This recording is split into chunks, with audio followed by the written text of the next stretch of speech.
you just used the term biochemical individuality. How much was biochemical individuality emphasized in your nutrition courses in the standard college curriculum that you went through? It wasn't at all. So it's cookie cutter. You know, everybody is the same regardless of where you're from in the world. You know, you're supposed to eat these foods which are processed and lower in fats, that are lower in nutrients. This is what you're supposed to eat. It's nonsense when you really think about it. I wish I can turn back time with the knowledge that I have and go back to some of those classes and not even get into like scientific debates with them, but just talk like common sense, like that doesn't make sense to me. Right. You know, I've said on one of my videos, is God stupid? Is Mother Nature stupid? Did she put or did he put the fat and the cholesterol in the milk to kill us? I don't agree with that. Did he or she put the yolk in the egg to kill us? Right. No, they didn't, you know, but it's a good way to have egg whites or to have low fat milk. It's a good way to make more money. So you talked about the metabolic typing, the biochemical individuality, but what did your professors have to say about like the relationship between how food is farmed and how healthy that food is for you? Because we're hearing a lot about organic more and more and more, and I support it, but you know, what was your experience with the concept of organic in college?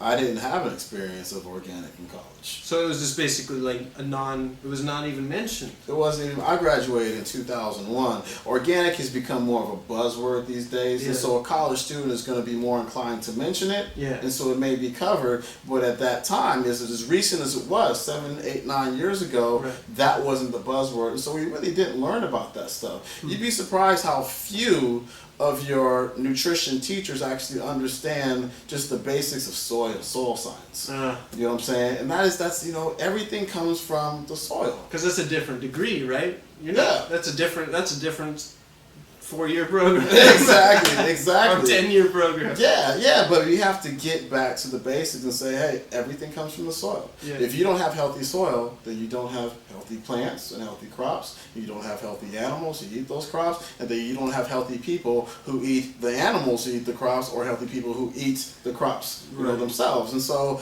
you know, this is really basic. Yeah. You know, it's really simple. It's a lot simpler than most people think it is. However, we're inundated with such a machine of misinformation. We're inundated with all of these tasty treats and whatnot that it's hard for us to apply it.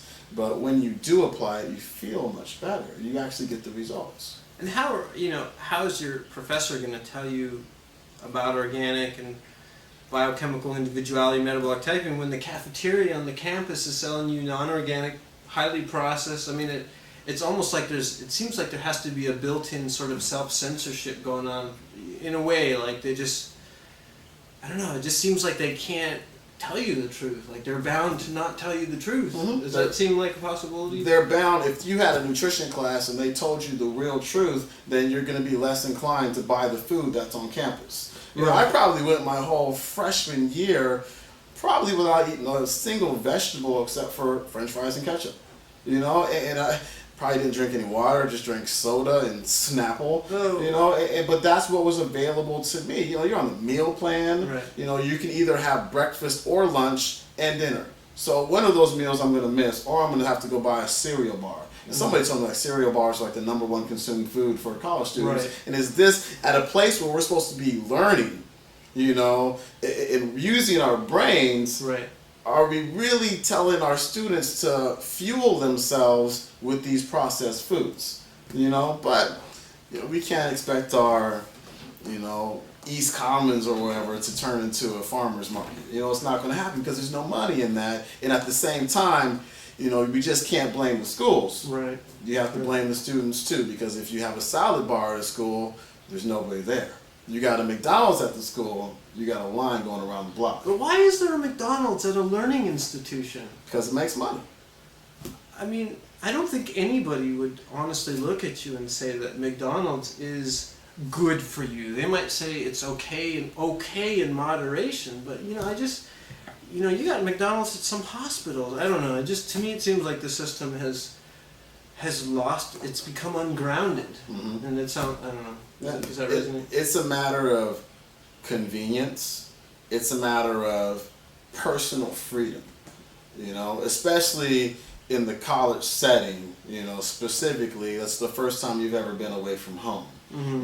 When you're at home, McDonald's hopefully is a treat. Got it. And when you've got a meal plan, you've got X $1,000 of money to spend, just swipe your card, you don't even have to pay for it. Got it. And it's salad bar or McDonald's or Burger King. I was going to McDonald's or Burger King. I want to have a treat every single day. And, some people, they can deal with it, some people they can't. Some people, their grades are going to drop, and, in just general society, a lot of people are going to get degenerative diseases because they're eating foods that weren't meant to be in their bodies, and it's unfortunate.